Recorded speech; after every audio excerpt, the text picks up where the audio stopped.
इस्लाम की आवाज़ और मैं हूं महविश सिद्दीक और आज अपने इस प्रोग्राम में हम आपको मिलवाएंगे कुछ ऐसी मिसाली खवातीन से जिन्होंने अपने लिए कुछ करने की ठानी है। लेकिन उससे पहले मैं आपको बताती चलूंगी पाकिस्तान में मर्दों का लिटरेसी रेट जो है वो तकरीबन 70% है, लेकिन अगर हम उसको कंपेयर करें खवातीन के लिटरेसी रेट से तो वो तकरीबन 46% है, यानी 46% खवातीन पढ़ी लिखी हैं। तो ऐसा फ़र्क क्यों है, और अगर ऐसा फ़र्क है, हमारा माशरे में ऐसा डिफरेंस है, तो इस चीज़ को हमारी खवातीन कैसे लेके चल रही हैं और क्या वाकई वो अपने लिए कुछ कर सकती हैं, आज हम आपको दिखाएंगे। पाकिस्तान में खवातीन की आबादी का तनासुब तकरीबन 52% है, यानी निस्फ से भी ज्यादा। इतनी बड़ी तादाद होने के बावजूद वो मुल्क और कौम की तरक्की और खुशहाली में अपना भरपूर किरदार अदा नहीं कर पाती जिसकी वो ख्वाहिशमंद है। उनको माशरे में वो मकाम नहीं मिलता जो उनका हक है। इसकी एक बड़ी वजह तालीम की कमी है। इसके बावजूद देही इलाकों में खवातीन अपने घर के तमाम काम करने के साथ साथ अपने मर्दों के शाना बशाना खेत के तमाम काम करने में मसरूफ रहती हैं। जबकि शहर की खवातीन चूँकि तालीम हासिल करने की तरफ ज्यादा माइल हैं, लिहाजा वो फैक्ट्रियों, अखबारों, टीवी चैनल्स और दीगर दफातर में अपने घर की आमदनी में इजाफा करने के लिए दिल लगाकर अपने फराइज अंजाम देती हैं। शहर की जो खवातीन अपनी किसी मजबूरी की वजह से तालीम हासिल करने से कासिर होती हैं, वो दूसरों के घरों में कामकाज, फलों और दीगर अशियाए खुर्दोनोश के पथारे लगाकर अपना और अपने घर वालों का पेट पालने में मददगार साबित होती हैं। एक खातून तो बच्चों की स्कूल वैन भी निहायत दलेरी से चलाती है। मैं आ गई हूँ फरीदा के घर। फरीदा एक ऐसी बाहिम्मत वर्किंग वुमन है कि इनकी मिसाल अगर हम पाकिस्तान में ढूंढने निकलें तो शायद बहुत मुश्किल से मिले।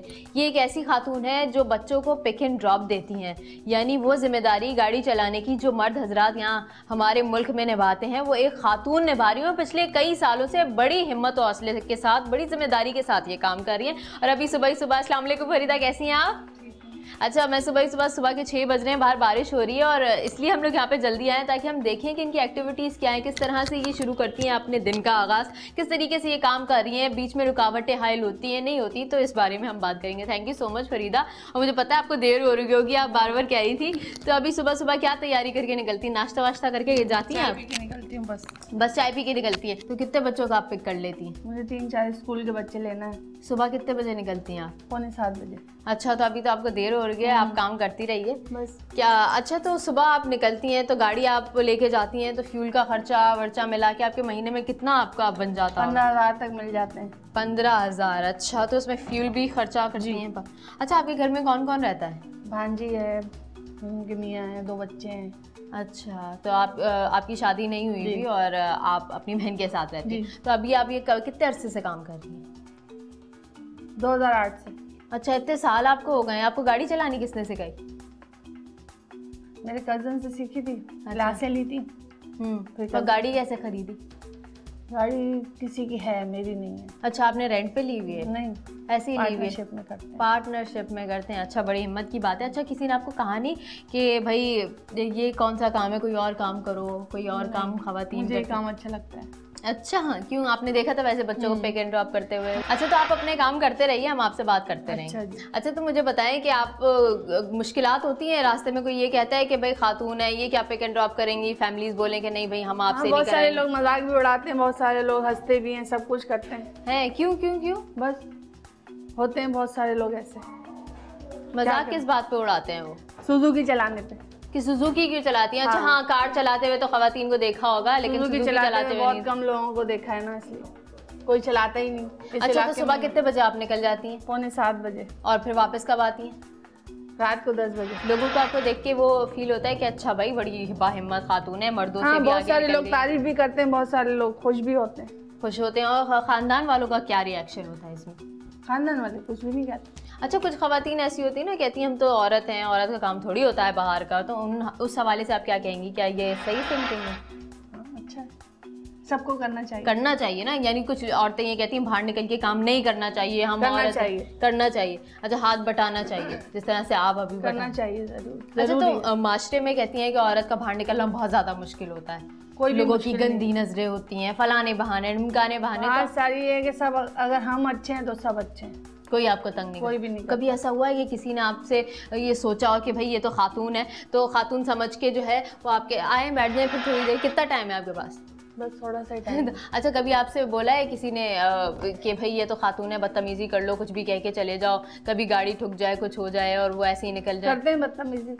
अच्छा, तो फिर आप क्या करती हैं? हम भी कर लेते हैं बदतमीजी। आप भी कर लेती हैं? अच्छा, एक बड़ा मसला ये होता है ना कि गाड़ी का टायर पंक्चर हो जाता है, हम ऐसा करते हैं चलते चलते नीचे तक बातें कर तो मैं लेते हैं, चेंज कर लेती हूँ। चेंज करें? टायर चेंज कर लेती हूँ। अच्छा, चेंज कर ले खुद? तो वो कैसे इतना भारी भारी टूल्स आप उठा लेती हैं? कर लेती हैं? तो ये सब आपको पंक्चर लगाना किसने सिखाया? ड्राइविंग स्कूल में तो नहीं पंक्चर लगाना सिखाते? पंचर वालों को देख के हैं? पंचर वालों को देख के सीख अच्छा, अभी जो है वो बाहर इतनी तेज बारिश हो रही है, आप कैसे चलाएंगी, कैसे मैनेज करेंगी?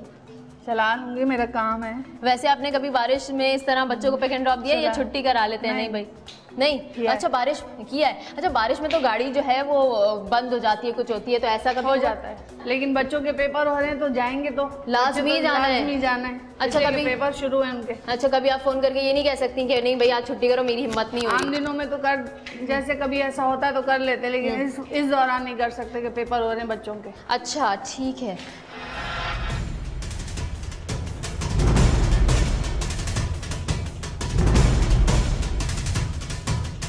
फरीदा, हम चाह रहे हैं कि हम पूरा दिन आपके साथ गुजारें और देखें कि जिंदगी आप कैसे गुजारी और लोगों को दिखाएं कि ऐसी बाहिम्मत खातून की जिंदगी कितनी अच्छी है, एक आइडियल जिंदगी क्या होती है। चलें हम भी आपका साथ देते हैं, देखते हैं कि कितने मुश्किल हालात से ये गुजर रही हैं। फरीदा, जल्दी खोलें गेट। कितना मुश्किल होता है, मैं तो पानी में भी ना पाँव रखूं।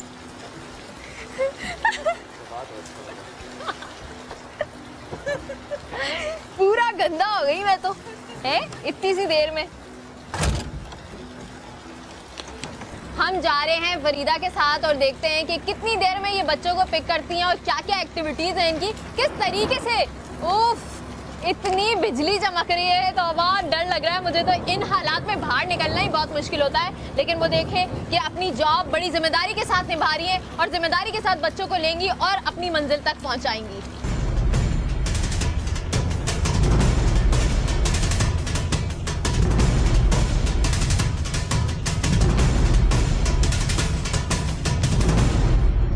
जल्दी उधर, अमजद तैयबा, जल्दी उधर, शाबाश।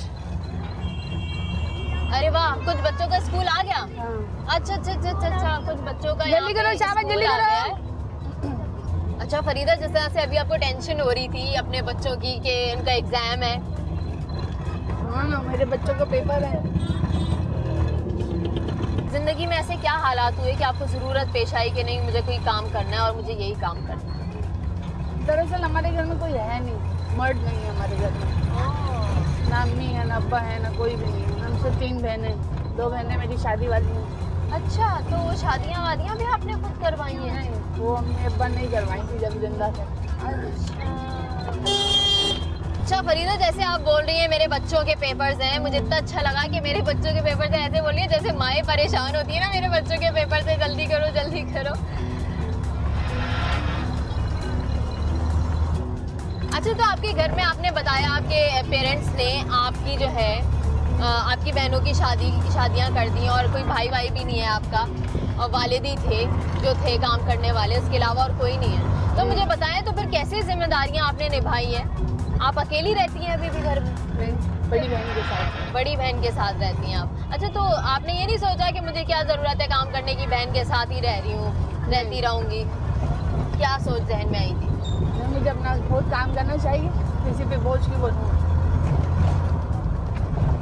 तो बहन बोलती है नहीं नहीं भाई क्या जरूरत है काम करने की, तुम? हाँ, कहती है, लेकिन मैं खुद ही करती हूँ, मुझे अच्छा लगता है अपनी खुशी के लिए ना, मेहनत करना अच्छा लगता है मुझे। यानी इतने घंटे आप मेहनत करती हैं, गर्मी होती है, मुश्किलात होती है, तो उन सब चीज़ों को कैसे? मुश्किलात तो बहुत होती है, सीएनजी की लाइनों में लगना पड़ता है। अच्छा, क्या करें, इतने घंटे सीएनजी की लाइनों में लगते हैं। हाँ, सीएनजी का बड़ा मसला है, तो वो सीएनजी की लाइन में भी आप लगती हैं? रात को लाइनों में लगते हैं, सुबह में फिर तैयारी रहती है कि बच्चे जाएंगे। फिर तो रात के 12 बज जाते होंगे आपको, जब रात को 10 बजे तक आप पिक कर रही हैं। क्या करें, पिक एंड ड्रॉप 10 बजे तक अगर आप दे रही हैं तो इसका मतलब 12 बजे तक आपने लाइन में लग के सीएनजी भरवानी है। अरे भाई, ये कितना बड़ा टॉर्चर है नहीं? अच्छा, आपने बिल्कुल तालीम हासिल नहीं की? जी। तो अभी बच्चों को देख के शौक उठता है कि काश मैंने भी तालीम हासिल की होती, आपको सपोर्ट होती कोई? दरअसल बस क्या बताएं, हालत ही ऐसे रहे, क्या कर सकते हैं। लेकिन अब जब आप अपने हालात अपने हाथ में ले सकती हैं तो देखें आपने काम किया। हाँ, मैं बगैर पढ़ी लिखी होके भी ये काम कर रही हूँ ना, अल्लाह का शुक्र है। तो ऐसी सारी औरतों को भी काम करना चाहिए, बल्कि इस लाइन में औरतों को आना चाहिए जो हम कर रहे हैं। अच्छा, लोगों को हैरत होती होगी ना सुजुकी चलाते हुए देख के एक औरत को, और फिर इस तरह से बच्चों को भी रिस्पॉन्सिबिलिटी से उतारना करना। तो ये देखिए, ये जो वालिदैन मैंने देखा कि निकल के आ रहे थे बड़ी आराम से, बड़ी जिम्मेदारी के साथ आपको दे रहे थे बच्चे अपने, तो आप बिल्कुल जैसे पेरेंट्स डांटते हैं, वालिदैन डांटते हैं, इसी तरह डांट के इन लोगों को कंट्रोल करती होंगी, है ना? नहीं, प्यार से।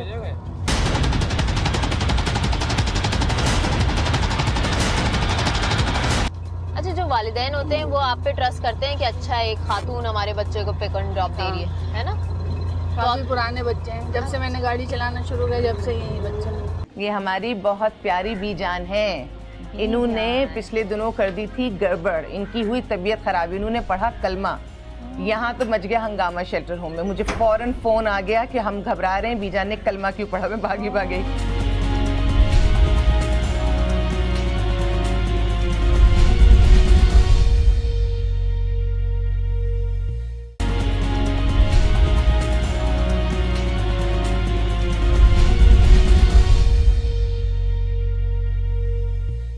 अब हम मिलते हैं एक ऐसी खातून से जिन्होंने औरत होते हुए मजलूम औरतों के लिए एक ऐसा शेल्टर होम कायम किया जहां आकर बेसहारा खवातीन को सुख की सांस और इज्जत की रोटी नसीब होती है। अस्सलाम वालेकुम, कैसी हैं आप? मैं ठीक ठाक। और आपको इस टाइम मैंने तकलीफ दी है, लेकिन ऑब्वियसली वुमेंस डे है तो हम चाह रहे हैं कुछ ऐसी पर्सनालिटीज़ को हम पाकिस्तान की सिलेक्ट करें जिन्होंने वाकई कुछ अचीव किया है, ऐसी ख़वातीन जो कि बड़े कॉन्फिडेंस के साथ कह सकें हाँ मेरी ज़िंदगी का एक मकसद था जो पूरा हुआ। थैंक यू सो मच हमें टाइम देने के लिए। आलिया भाभी, मुझे ये बताइए कि अभी आप क्या कर रही थी? पहले तो मैं ये बता दूं क्या अचीव किया है, क्या हम अचीव कर सकते हैं, हम अचीवर हो सकते हैं। अल्लाह का करम है, जितना करवा ले और जितना करवा लिया है उसको कबूल कर ले, हमारे लिए बस वही काफ़ी है। क्या कर रही थी? इस वक्त घर पे आई हो तो खातून खाना से मिल रही हो, घर के काम कर रही थी। अच्छा, घर के काम काज मतलब खाना पकाना ये सब आप करती हैं? हेल्पर है मेरे पास, लेकिन जैसे कोई भी कोई घरेलू औरत काम करती है ठीक उसी तरह सारी जिम्मेदारियाँ मैं करती हूँ।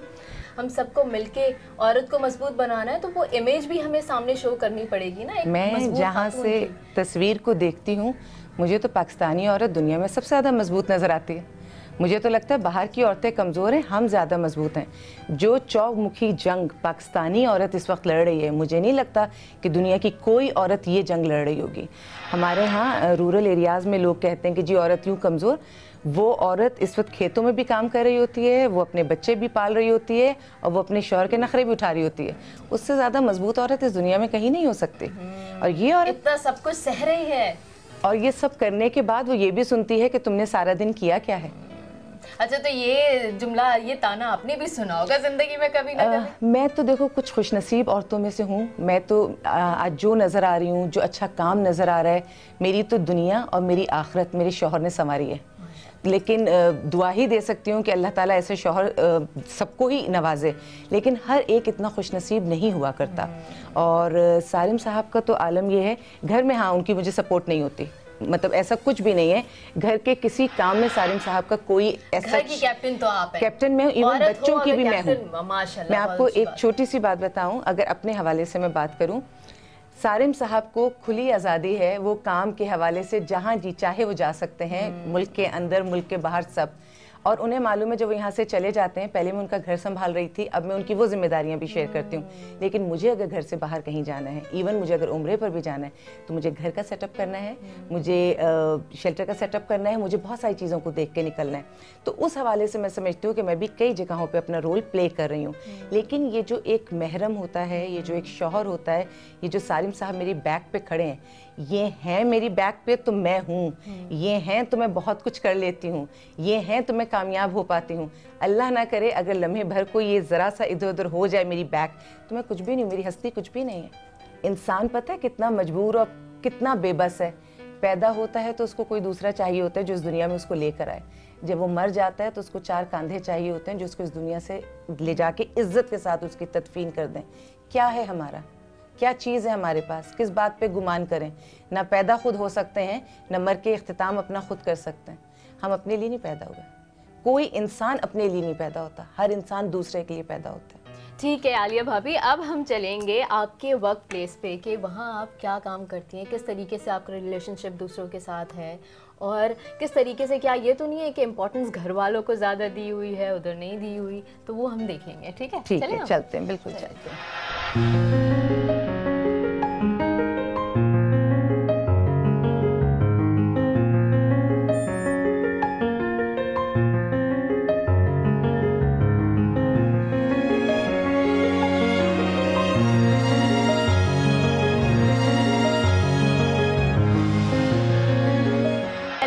बच्चे हाँ, तो ये सब हाथ मिलाएंगे ना, दिन में हम 10 दफा भी आएंगे तो। वालेकुम अस्सलाम। अस्सलाम वालेकुम। अली कैसे हो?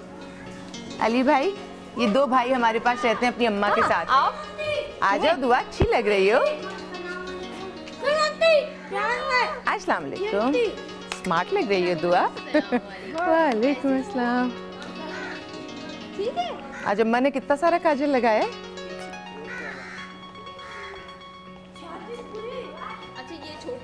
अस्सलाम वालेकुम बीजान। इसके अब्बा ने इतना तशद्दुद किया, मुंह ही बंद कर दिया बच्चों का। अस्सलाम वालेकुम बीजान, कैसी हैं? खैरियत से हैं? बच्चे हैं, बेटे हैं सारे आपके, दुआ दे दीजिए इन लोगों को भी, आपसे मिलने आए हैं। तो आप अम्मा यहाँ पे कब से हैं? बहुत साल हो गए। अच्छा, अभी आपकी तबीयत ठीक है? अच्छा, ये हमारी बहुत प्यारी बीजान है। इन्होंने पिछले दिनों कर दी थी गड़बड़, इनकी हुई तबीयत खराब, इन्होंने पढ़ा कलमा, यहाँ तो मच गया हंगामा शेल्टर होम में। मुझे फौरन फ़ोन आ गया कि हम घबरा रहे हैं, बीजान ने कलमा क्यों पढ़ा। मैं भागी भागी, मैंने कहा बीजान प्लीज़ इस तरह कलमा नहीं पढ़ेगा। सब घबरा गए कि ऐसा क्यों कर रही हैं। फिर हमने कहा बीजान हमें बातें सुनाएं, हमें बुरा भला कहिए, हम उसको एंजॉय करेंगे, लेकिन इस तरह नहीं कीजिए। और माशाल्लाह सबकी दुआओं से अल्लाह ने ज़िंदगी दी है, ये फिर अपने पैरों पे खड़े हैं। माशाल्लाह माशाल्लाह, बहुत बड़ी बात है। देखें सब आपके लिए दुआ करते हैं कि आप यहाँ रहें। ये हैं ही बहुत प्यारे। कहाँ ठहरू? यहाँ है ना सारे बच्चे बीजान का आपके। वो कमरा है ना बीजान, वो कमरा है। हम चले उधर कमरे। आज यहाँ पे किससे मिलने आई थी आप इस कमरे में? पता नहीं, नहीं याद रहा? चलें कोई बात नहीं। उस कमरे में मैं आपके पास बीजान की शॉर्ट मेमोरी है, बिल्कुल बिल्कुल चीज़ें, हाँ वो ज़रा सा इनको हो जाता है। चलें बीजान, क्या चलिए। अच्छा, बीजान की क्या स्टोरी है, ये यहाँ कैसे आया? बीजान की स्टोरी ये है कि ये सऊदी अरब में थी। बीजान इधर से आ जाएंगी, वो कमरा है हमारा, और ये डॉक्टर हैं, बस कोई अब इनका है नहीं, आगे पीछे शादी इन्होंने नहीं की। एक इनका बेटा था, सॉरी शादी नहीं की, बेटा नहीं, इनका भाई था जी, डॉक्टर हैं, और वो भाई इंतकाल कर गया। तो अभी अकेली हो गई थी इसलिए ये आई हैं? नहीं, हमें इनकी दुआओं की जरूरत थी इसलिए मेरे पास आ गई। वाकई बुजुर्गों की दुआएं, आप समझते हैं कि आपको वाकई मंजिल मिल गई है। और बीजान के बताऊं, जब ये रात को सोती हैं इनके दोनों हाथ यूँ होते हैं। मुझे बीजान के ये चीज़ें बहुत प्यारी लगती हैं। बीजान ये रहा आपका बिस्तर।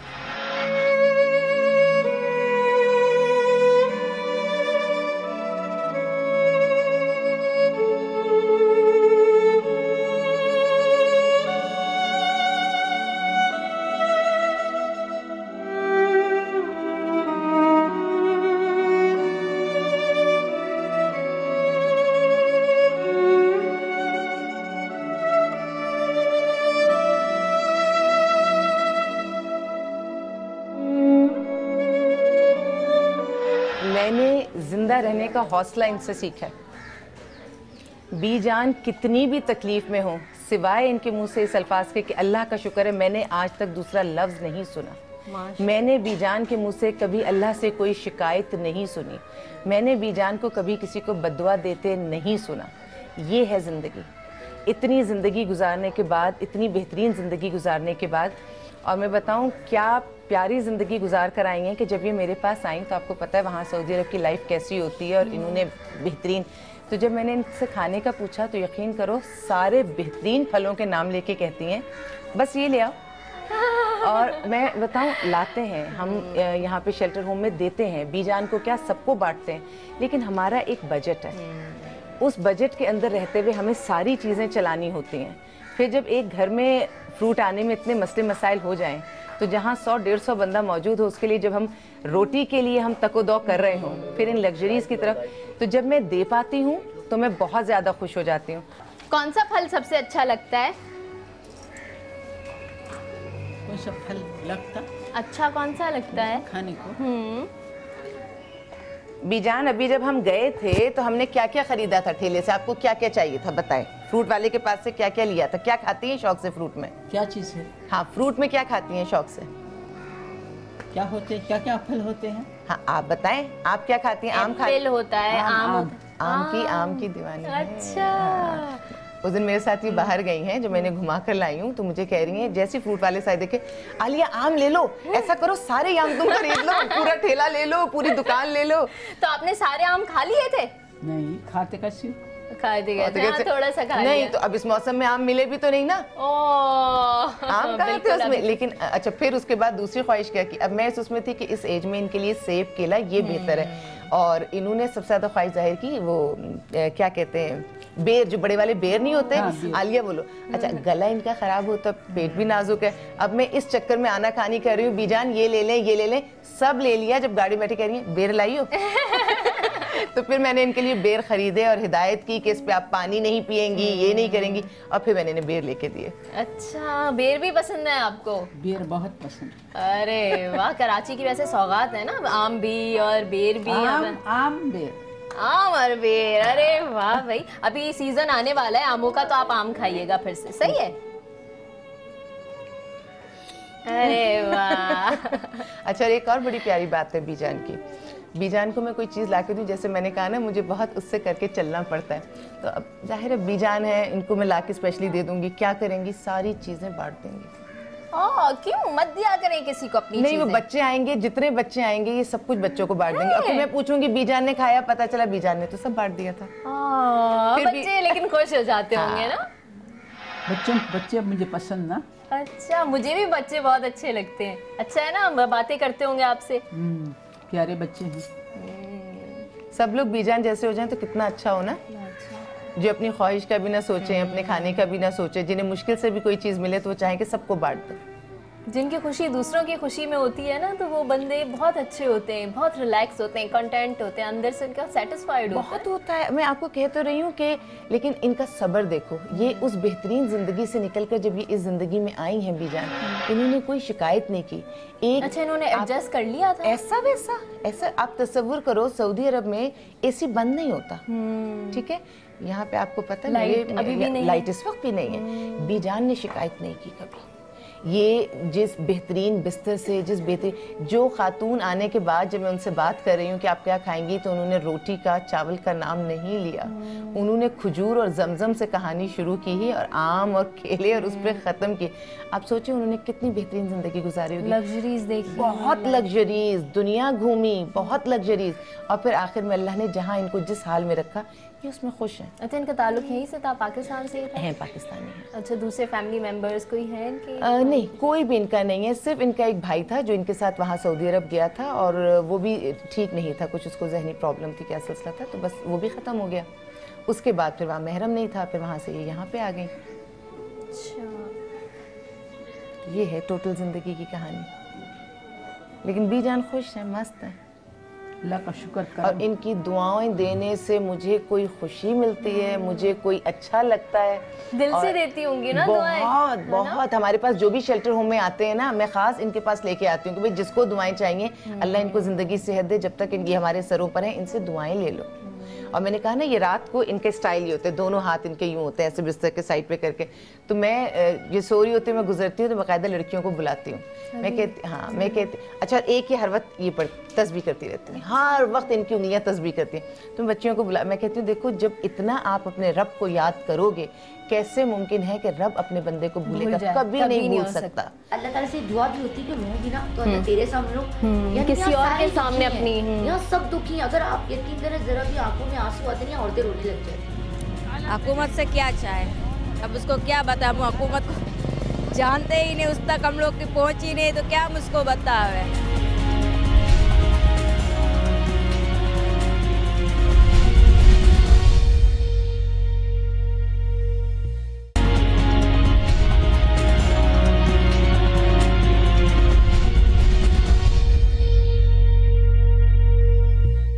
अच्छा, अंदर क्या कुरान खानी चल रही है? हाँ, ये लोग पढ़ती हैं यहाँ पे, सारी बच्चियाँ जो हैं यहाँ कलाम। देखो मेरे पास जब ये आते हैं ना और बेतहाशा रोती हैं, ईमानदारी की बात है कि मेरे पास भी इनके बहुत सारे मसाइल का हल नहीं होता। तो ये हमारा नमाज रूम है। मैं इन्हें कहती हूँ देखो वो है असल जगह, वहाँ जाओ, वहाँ जाके दुआ मांगो, वसीले वहाँ से बनेंगे, रास्ते वहाँ से खुलेंगे, इवन मेरे दिल दिमाग में ख्यालात और सारी चीज़ें वहाँ से आएंगी। ये बच्चियाँ यहाँ आती हैं और फिर यहाँ इस नमाज रूम ने कितनी चीखें सुनी है ये इस दुनिया में कोई नहीं जानता। इस नमाज रूम में 3-3 साल के बच्चों ने बैठ के क्या क्या दुआएं की हैं ये सिर्फ अल्लाह ताला जानता है। ये वो नमाज रूम है जहाँ तहज्जुद में भी औरतें, बूढ़ी औरतें, बच्चे, कौन यहाँ बैठ के नहीं रोता और कौन अपने पाक परवरदिगार को आवाज़ नहीं देता है। तो ये मेरे शेल्टर होम की सबसे प्यारी, पाकीज़ा और सबसे मजबूत जगह ये नमाज रूम है। और ये नमाज रूम मुस्तकिल इसी तरह आबाद रहता है। अभी भी ये लोग यासीन क्योंकि ये वो कमरा है जहाँ लोग अपने गम निकाल देते हैं, अपने दिल की भड़ास यहाँ पे निकाल देते हैं, है ना? कितना रिलैक्स फील करते होंगे जब वो। तो इनके चेहरों पे सुकून देखो। और एक बड़े मजे की बात बताऊं, ये लोग अपनी दुआएं करती हैं, फिर इनमें से जिन बच्चियों की दुआएं कबूल होती हैं। अस्सलाम वालेकुम। अच्छा, 11वीं शरीफ का महीना है ना, तो आप लोग इस वजह से पढ़ रहे हो? अच्छा अच्छा अच्छा अच्छा अच्छा अच्छा अच्छा। अरे वाह, यासीन पढ़ रहे हैं, माशाल्लाह, बहुत अच्छी चीज़ है ये एक मुसलमान के हाथ में ना ये बेहतरीन ताकत है। ये वो चीज़ है जिससे ना हमें डिप्रेशन होता है, जिससे ना हमें फ्रस्ट्रेशन होती है, और हम कितनी मुश्किल में हो, अल्लाह पाक की मदद और अल्लाह का कलाम हमें हर मुश्किल से निकाल दे। लोग अक्सर कहते हैं हम बेचैन हैं, हमें समझ नहीं आ रहा, ज़िंदगी में हमारे पास सब कुछ है लेकिन फिर भी कुछ नहीं है। तो उनके लिए एक सोल्यूशन ये है कि आप नमाज़ पढ़ के, या अगर आप नमाज के भी बहुत चोर हैं तो एटलीस्ट आप दुआ मांग लीजिए। दुआ तो सारी इबादतों का दिल है। दुआ को तो अल्लाह पाक इतना पसंद करता है क्योंकि दुआ में तो हम अपने आप को बिल्कुल झुकाते हैं। दुआ में तो हम इकरार करते हैं कि हम कुछ नहीं है, सब कुछ तेरे पास है, वहाँ से हमें चाहिए, वहाँ से मिलेगा। मैंने कहा ना ये 4 दीवारियाँ, ये जो आप देख रहे हो, बहुत सारी चीखें सुनती हैं, तहज्जुद के वक्त सुनती हैं, और जाने किस किस ने यहाँ क्या क्या मांगे जो अल्लाह ने दिया है।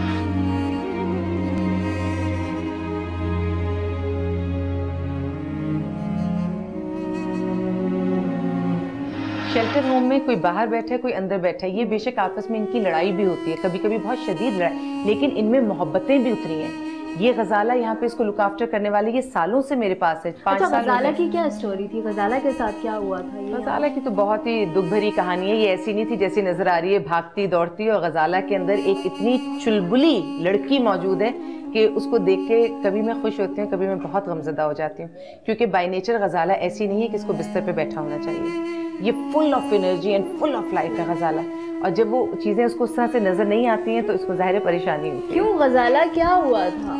क्या मजबूरी? भाभी के अंदर अपने आप को देखती हूँ क्योंकि जिस तरह भाभी एक्टिव है ना, जैसे सलाहियतों की मालूम है, बिल्कुल मैं भाभी की तरह थी, और अगर मैं सही होती तब भाभी को बदलता मेरे कॉन्फिडेंस। अच्छा, हम खवातीन के आलमी दिन के मौके पे हम तमाम खवातीन को दिखा रहे हैं, रोल मॉडल दिखा रहे हैं कि इनसे सबक सीखें। खवातीन रोती रहती हैं, कुछ नहीं करना चाहती हैं, अपने लिए बेसहारा हो जाती हैं, तो उनके लिए आप क्या मैसेज देंगी? क्या ऐसे हो जाना चाहिए, बिल्कुल खामोश हो जाना? किसी के साथ कुछ बुरा भी हुआ है तो क्या चुप करके बैठ जाना, गम सहना, ये सब?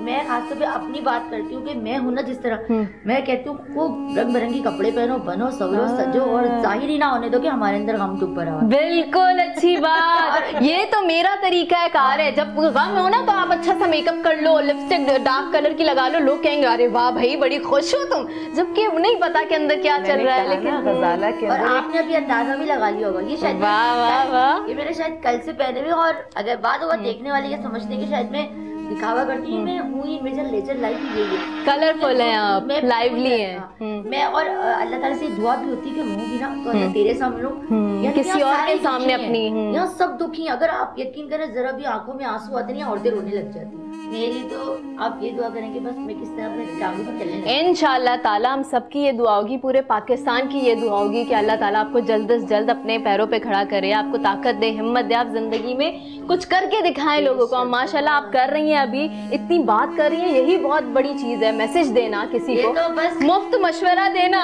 वो कष्ट देना। और कुछ ये इन पीछे इन मतलब सब बातों के पीछे सारिम भाई और भाभी का भी आते, वरना मैं तो बिल्कुल बिल्कुल बहुत ज्यादा अपने आप को समझ रही थी कि बस अल्लाह में मजबूर हुई और अब किसी काम की नहीं रही। लेकिन उस सोच का फायदा तो नहीं होता ना, हम अपने आप को तकलीफ हाँ, देते ये हैं। तो, लेकिन ये कि अल्लाह के कलाम की ताकत से बहुत ज्यादा मजबूत है, हिम्मत है। और अब तो इतनी हिम्मत नहीं है कि ना आंखें भी रो रो के खुश हो गई, रोया भी नहीं चाहता। अरे नहीं, रोना नहीं है, रोते नहीं है हम। ये थोड़ी मैसेज दे रहे हैं कि किसी के साथ बुरा हो तो रो के अपने गम नहीं छोड़े, रोना धोना छोड़। मतलब मैं आपको बता दूं कि किस तरह एक इंसान होता है कि रो के इंसान थे, लेकिन ये कि बस सब्र दे दिया अल्लाह ताला ने। वक्त के साथ साथ हर बात मतलब वो करती कि सब्र आ गया है, जैसे ये भी आपको बताना चाहती हूँ। अच्छी बात है, हमारे पास इतनी एग्जाम्पल्स हैं, ऐसी ऐसी खवातीन है, सब कुछ होता है उनके पास, पैसा भी होता है, शौहर है, फैमिली है, सब कुछ है, दिल का सुकून नहीं होता। बेशक सही कह। और हम लोग बाहर नहीं जाते, लेकिन अल्लाह ताला ने हमें भाभी और सारिमा के जरिए ऐसी ऐसी चीजें नहीं कि कभी म्यूजिकल जरूरत ही नहीं हुई बाहर कभी यहाँ म्यूजिकल प्रोग्राम हो रहे हैं, कभी यहाँ पे गेम शो हो रहे हैं, कभी शादियां हो रही हैं। किस तरीके से हमारा दुख बढ़ता रहता है। यानी भाभी और सारिमा लोग की कोशिश ये होती है कि हम लोग ना अपना गम भूल जाए, खुशियों में मगन हो जाएं। भाभी चूड़ियां ला रही है, मेहंदी ला रही है, फिर यहाँ शादी आने वाली है, फिर भाभी आएगी, चलो बच्चों को। अच्छा, आपने बताया था एक बच्ची की आज खुशखबरी आने वाली थी, क्या हुआ? अभी फोन करके पूछती हूँ ना, तो पता है उसका जो टाइम अल्लाह कोई पता। हाँ बिल्कुल हॉस्पिटल गए, लेकिन आज पूरी उम्मीद है कि तो आज सबको खुशी हो रही होगी ना कि खुशखबरी आने वाली है। चलिए ठीक है, हम और लोगों के पास चलते हैं।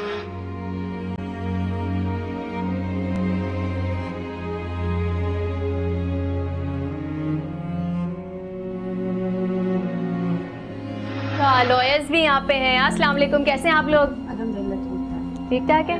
अच्छा, आप तो यूनिफॉर्म में ही आए हैं अपने। अच्छा, कोर्ट से ही आ रहे हैं आप लोग। अच्छा, तो इनको डेली आप आलिया भाभी बुला के ही रखती हैं?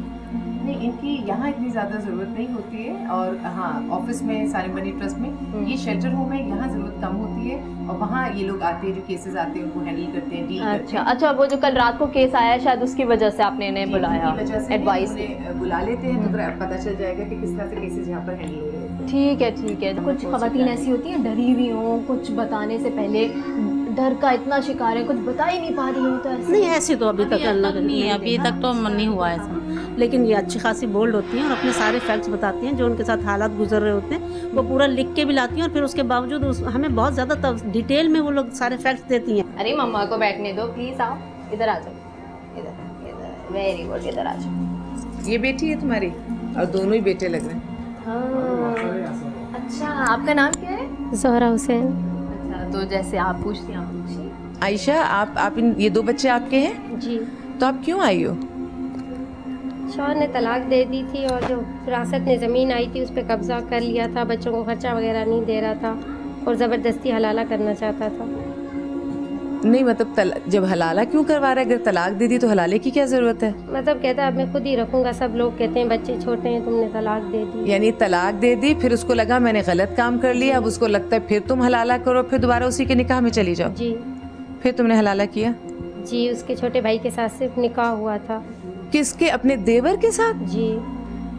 देवर के साथ निकाह करवाया उन्होंने? किसी और बंदे के साथ कहते हैं करवाएंगे तो फिर उसे मतलब वो तलाक नहीं देगा।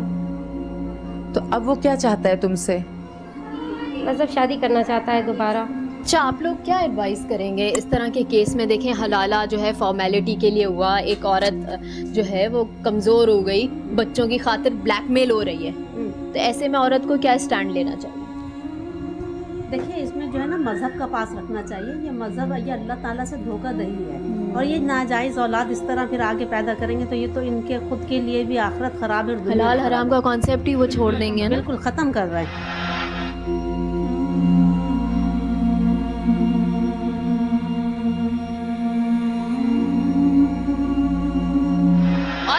घर चलाने और इज्जत की रोटी खाने के लिए किसी पर बोझ बनना भी पसंद नहीं करती। ऐसी ही कुछ मेहनतकश मजदूर औरतें हैं जो सदर में ड्राई फ्रूट बेचकर अपना गुजारा करती हैं और भीख मांगने को लानत समझती हैं। भीख नहीं चाहिए, इसमें बहुत बुरी बात है। अल्लाह मियाँ ने हाथ पाँव दिया है, मेहनत करके खावे ना, इसकी क्या आगे हाथ क्यों फैलावे। ये तो देखो, अगर डर के बैठ सकते घर में वो नहीं करो। अगर आपको आगे बढ़ना है, कुछ करना है जिंदगी में, बच्चों को आगे बढ़ाना है, पढ़ाना लिखाना है, तो थोड़ी औरत को मेहनत करने में कोई हर्ज नहीं है।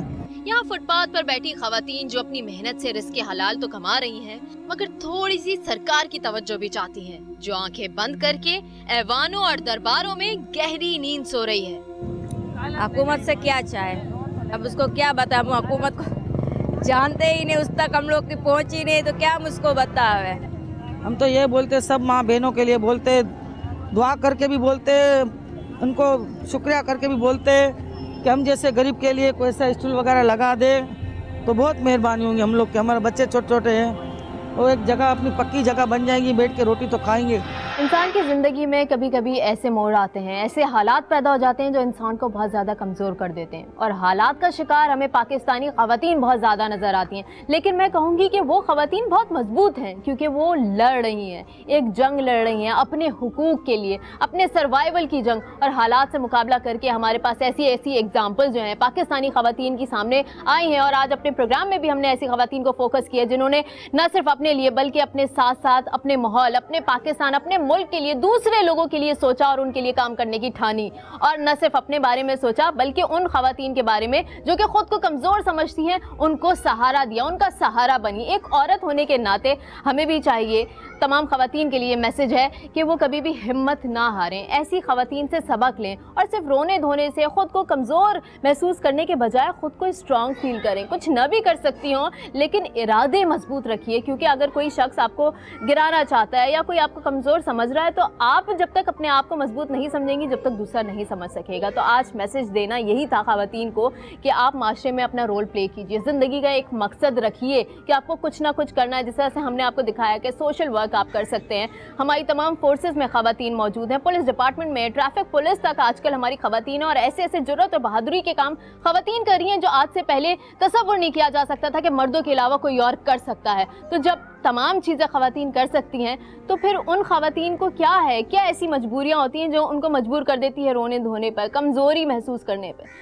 तो मजबूत रहिए। और ख़वातीन के आलमी दिन पे मैं तमाम ख़वातीन को मुबारकबाद देना चाहती हूँ और फ़ख्र फील करना चाहिए तमाम ख़वातीन को कि वो ख़वातीन हैं और माशरे में एक पॉजिटिव रोल प्ले कर सकती हैं। अब तक के लिए बस इतना ही। फीडबैक के लिए आप हमें फेसबुक और ट्विटर पे फॉलो कर सकते हैं और ईमेल भी कर सकते हैं। अवाम की आवाज़ की टीम और मैं सिद्दीक को दीजिए इजाज़त। आवाज़ उठाइए, इनकलाब लाइए।